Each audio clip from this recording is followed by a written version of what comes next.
Welcome back to the channel. आज हम gravitation का लेक्चर नंबर 2 पढ़ रहे हैं।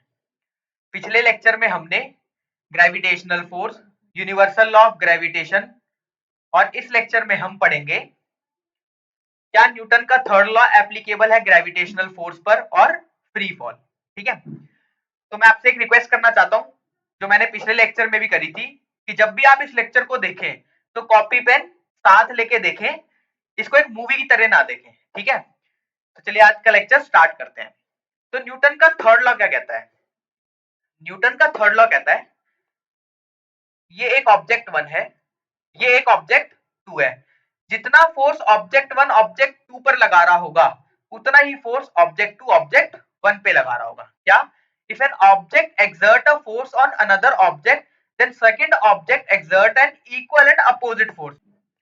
तो जो दोनों ऑब्जेक्ट के बीच में फोर्स लग रहा होगा वो कैसा होगा? एकदम बराबर होगा। क्या न्यूटन का थर्ड लॉ ग्रेविटेशनल फोर्स पर लगता है कि नहीं, उसको देखने के लिए हम एक एग्जांपल देखते हैं। ठीक, मान लो ये एक अर्थ है, ये क्या है? एक अर्थ है और एक यहाँ लड़का है, इसके हाथ में एक बॉल है। तो अगर मैं आपसे पूछूं अगर ये लड़का इस बॉल को छोड़े तो क्या होगा? अर्थ के ग्रेविटेशनल फोर्स की वजह से ये बॉल नीचे आएगी। ठीक है, और न्यूटन का थर्ड लॉ क्या कहता है कि जितना फोर्स अर्थ लगा रही है उतना ही फोर्स कौन लगा रहा होगा? बॉल भी लगा रही होगी। इसका मतलब अर्थ जितना फोर्स लगा रही है बॉल को खींचने के लिए उतना ही फोर्स बॉल लगा रही होगी अर्थ को खींचने के लिए। न्यूटन का थर्ड लॉ यही तो कहता है ना। ठीक है जी, तो चलिए देखते हैं। मैं कह रहा हूं कि अर्थ के लगने वाला फोर्स और बॉल का लगने वाला फोर्स दोनों बराबर है। तो जो अर्थ खींच रही है उसको मैं कह देता हूं F1 और जो बॉल खींच रही है उसको मैं कह देता हूं F2। अब ये दोनों फोर्स F1 और F2 क्या है? इक्वल है। ठीक है, तो आपके मन में एक सवाल आएगा कि बॉल तो हमें खींचते हुए दिख रही है पर अर्थ क्यों नहीं दिख रही है? अगर फोर्स बराबर है तो उसकी बात करते हैं। फोर्स का फॉर्मूला क्या होता है? F इज इक्वल टू में m इंटू ए। तो एक्सेलरेशन क्या होता है? किस रेट से वो उसकी वेलोसिटी चेंज हो रही है। ठीक है, तो एक्सेलरेशन का फॉर्मूला देखूं तो a इज इक्वल टू में f बाई m। अगर मैं कह रहा हूं क्या न्यूटन का थर्ड लॉ लग रहा है तो क्या होगा? ये F1 और F2 बराबर है, इसका मतलब F पे डिपेंड नहीं करेगा। तो एक्सेलरेशन डायरेक्टली किस पे डिपेंड कर रहा है? m पे डिपेंड कर रहा है। जो a है मेरा वो इनवर्सली प्रोपोर्शनल है m पे। इसका मतलब अगर मेरा मास ज्यादा होगा तो एक्सेलरेशन मेरा कम होगा, अगर मेरा मास कम होगा तो एक्सेलरेशन ज्यादा होगा। अब इस केस में समझते हैं। बॉल का मास कितना है? अर्थ के मास से बहुत कम है, इसलिए इसका एक्सेलरेशन ज्यादा है। इसलिए जब अर्थ फोर्स लगा रही है तो बॉल हमें क्या कर रही है? नीचे आते हुए दिख रही है। ठीक है, पर बॉल भी उतना ही फोर्स लगा रही है अर्थ की तरफ, तो अर्थ क्यों नहीं दिख रही जाते हुए? क्यों? क्योंकि अर्थ का मास बहुत कम है। वो जाती तो है पर वो इतना नेग्लेजिबल है, इतना नेग्लेजिबल है कि नेक्ड आई से देखना उसको पॉसिबल नहीं है। तो यही क्या है, न्यूटन का थर्ड लॉ ऐसे काम करता है ग्रेविटेशन पे। आपको समझ आ गया होगा कि जब जितना ग्रेविटेशनल फोर्स बॉल लगा रही है अर्थ को खींचने पे उतना ही अर्थ भी लगा रही है बॉल को नीचे की तरफ खींचने के लिए, पर जाते हुए क्यों नहीं दिखाई दे रही है? क्योंकि अर्थ का मास बहुत ज्यादा है और बॉल का मास बहुत कम है। ठीक है, तो अब बात करते हैं फ्री फॉल की। अब फ्री फॉल क्या होता है, बड़े ध्यान से सुनिएगा। फ्री फॉल क्या होता है? फ्री फॉल उसको बोलते हैं जब एक ऑब्जेक्ट को नीचे छोड़ा जाए, एक ऑब्जेक्ट को नीचे छोड़ा जाए और उस ऑब्जेक्ट पे क्या लग रहा हो? केवल ग्रेविटेशनल फोर्स लग रहा हो और कोई फोर्स ना लगे, तो उसको क्या बोलेंगे? Free fall. जैसे कि इस इमेज में एक बच्चा है, इस पर इसने एक बॉल को छोड़ा, अगर इस पे कोई और फोर्स ना लगे तो ये क्या कहलाएगा? फ्री फॉल कहलाएगा। ठीक है, चलिए आपके लिए एक सवाल देते हैं। अगर आप एक बॉल को नीचे छोड़े, अगर आप एक बॉल को नीचे छोड़े तो क्या वो फ्री फॉल कहलाएगा या नहीं कहलाएगा? इसका जवाब आपको कमेंट सेक्शन में देना है टाइम स्टैम्प के साथ। ठीक है, फिर देखना आपका आंसर सही जाता है या गलत। ठीक है, तो इसका आंसर अब मैं बताता हूं आपको। वो फ्री फॉल नहीं कहलाएगा। क्यों? क्योंकि ऑपोजिट साइड से क्या लग रहा होगा, एयर रेजिस्टेंस लग रहा होगा, एयर का ड्रैग लग रहा होगा। जैसे ही बॉल आप छोड़ोगे तो एक एयर ड्रैग इस तरफ से भी काम करेगा। और हमने फ्री फॉल में क्या पढ़ा, जब भी ग्रेविटेशनल फोर्स के अलावा कोई फोर्स लगता है तो उसको फ्री फॉल नहीं कहते हैं।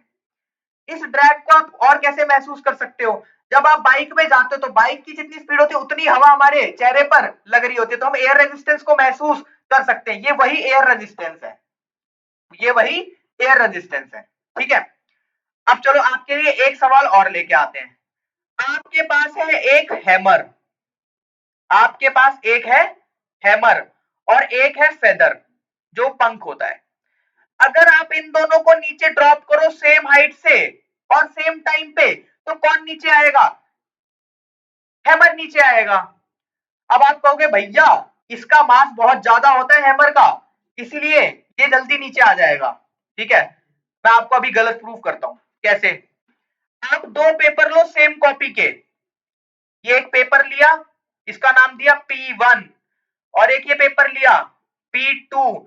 अब ये दोनों का मास सेम है, इसका मास M1 है और इसका मास M2 है। अब मैं क्या कह रहा हूं आपको, इस पेपर को कर दो क्रश, इसका मतलब एक बॉल टाइप बना लो। अब कैसा दिख रहा है, ये ऐसा दिख रहा है, ये पेपर इस बॉल में कन्वर्ट हो गया।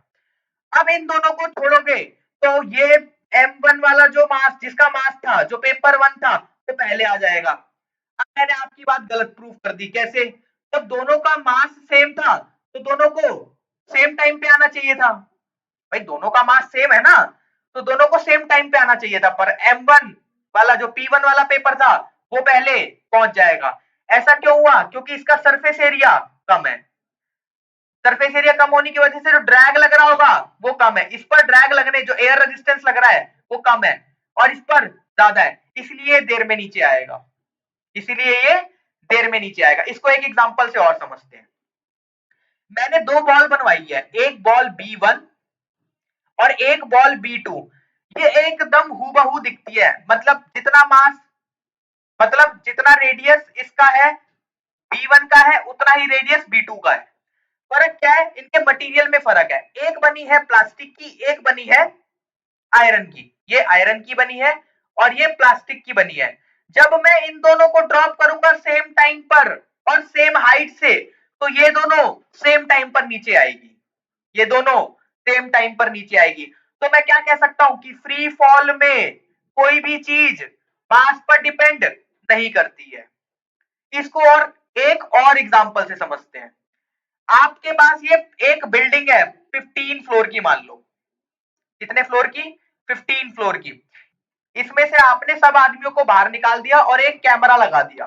ठीक है, इसमें जितने डोर बने थे, जितनी विंडो बनी थी, सब बंद कर दी। यहाँ पर एक पंप, वैक्यूम पंप लगा दिया जिससे सारी एयर हमने सक कर ली और इसको क्या कर दिया, बंद कर दिया।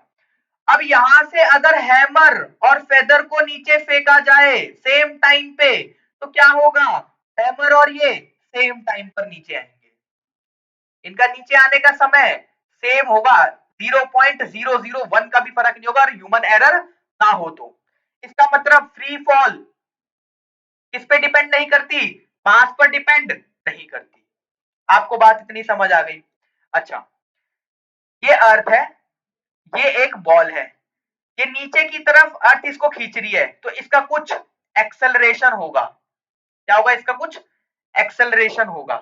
जिस रेट से, जिस रेट से ये नीचे आ रही है उसको क्या बोलते हैं, एक्सेलरेशन। और ये एक्सेलरेशन किसकी वजह से है, अर्थ की वजह से, तो इसको क्या बोलते हैं, एक्सेलरेशन ड्यू टू ग्रेविटी। आपको ग्रेविटी समझाया था, जब दो ऑब्जेक्ट के बीच में फोर्स लग रहा हो और उसमें से एक ऑब्जेक्ट अर्थ हो तो उसको हम क्या नाम देते हैं, ग्रेविटी बोलते हैं। तो जिस रेट से अर्थ उसको नीचे खींच रही है उसको क्या नाम दे दिया गया, एक्सेलरेशन ड्यू टू ग्रेविटी, जिसकी बात हम नेक्स्ट लेक्चर में करेंगे। तो अगर वीडियो पसंद आई हो तो वीडियो को लाइक और चैनल को सब्सक्राइब जरूर करें और ये वीडियो औरों तक भी शेयर करें अगर आपको वीडियो पसंद आई हो तो।